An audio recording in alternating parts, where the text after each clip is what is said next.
Saudara sekalian, selamat pagi. Puji Tuhan, hari ini kita diberi kehidupan dan kesehatan. Dalam kesempatan ini saya ingin menyampaikan renungan singkat seperti biasa dengan tema komunitas Kristen yang sehat. Dan teksnya diambil dari Galatia pasal 6 ayat 6 sampai 8 berbunyi demikian.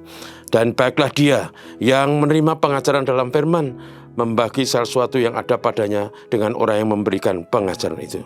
Janganlah sesat. Allah tidak membiarkan dirinya dipermainkan, karena apa yang ditabur orang, itu juga yang akan dituainya. Barang siapa menabur dalam dagingnya, ia akan menuai kebinasaan dari dagingnya. Tapi barang siapa menabur dalam roh, ia akan menuai hidup yang kekal dari roh itu. Saudaraku, berbicara mengenai kekristenan, maka kekristenan sejak semula adalah suatu komunitas yang diwarnai dengan kasih sejati, di mana semua anggota komunitas saling peduli. Siapa yang memiliki lebih, dia rela membagi dengan yang tidak memiliki atau yang kekurangan. Terhadap pengajaran para rasul, mereka taati karena mereka tahu bahwa pengajaran itu adalah firman Tuhan yang bersifat kekal. Mereka yang menerima pengajaran itu, saudaraku, mereka juga dianjurkan untuk berbagi dengan orang yang memberikan pengajaran.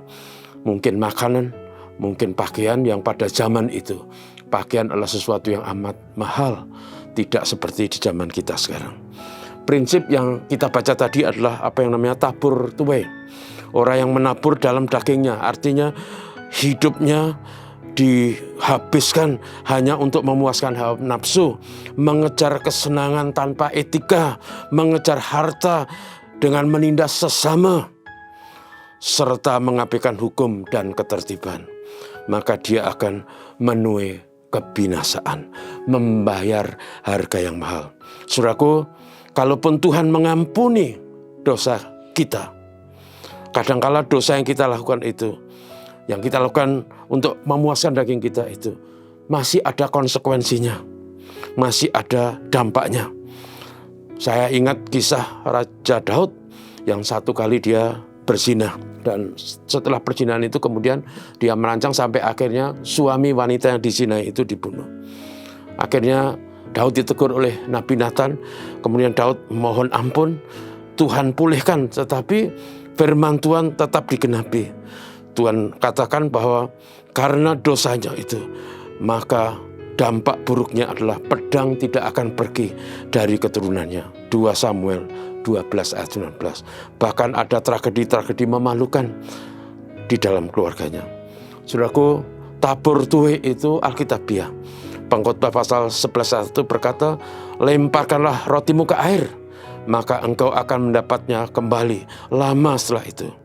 Itu berarti bahwa menabur kebaikan itu akan ada upahnya. Kebaikan tidak akan pernah hilang bila kita melakukannya. Saudaraku, karena itu sebagai orang Kristen, mari kita menabur kebaikan kepada siapapun tanpa pandang bulu, kepada sesama yang memerlukan. Kalau kita bisa, mari kita berbuat kebaikan. Karena itulah yang diajarkan oleh kitab suci. Itulah etika hidup orang Kristen seperti yang kita telah dari kitab Galatia ini. Semoga hari ini kita bisa berbuat baik untuk sesama kita. Tuhan memberkati kita. Mari kita berdoa.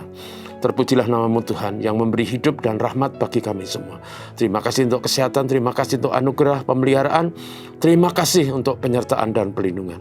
Kami rindu hari ini menghidupi hidup kami dan berbuat sesuatu yang baik bagi sesama kami, menolong kami semua, dan berkat-Mu atas hidup kami.